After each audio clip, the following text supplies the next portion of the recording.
नमस्कार मंडळी, स्वागत आहे तुमचे तेजस्वीज होम किचनमध्ये। आज आपण करून बघणार आहोत कुरमुऱ्याचा खमंग आणि कुरकुरीत असा चिवडा, जो झटपट तयार होतो आणि खायला पण अप्रतिम असा लागतो। सर्वात आधी एका पॅनमध्ये तेल गरम करून त्यात जिरे, मोहरी, शेंगदाणे, बारीक चिरलेला लसूण, हिरव्या मिरच्या आणि डाळ्या खमंग अशा परतून घेतलेल्या आहेत। त्यात हलकीशी हळद टाकल्यामुळे रंग पण खूप छान असा आलेला आहे। आता या मसाल्यात कुरमुरे छान फ्राय करून झाले म्हणजे सगळीकडे मसाल्याची चव एकसारखी पसरते।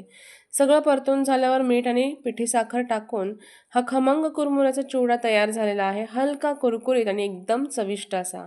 हा सोपा आणि चविष्ट चिवडा तुम्ही पण करून बघा। तुमची प्रतिक्रिया मला नक्की लिहून कळवा। व्हिडिओ आवडला असेल तर एक लाईक करा, जास्तीत जास्त शेअर करा आणि तेजस्वीज होम किचनला सबस्क्राईब करायला विसरू नका। भेटूया पुढच्या खमंग रेसिपीत। मस्त खा आणि स्वस्त रहा।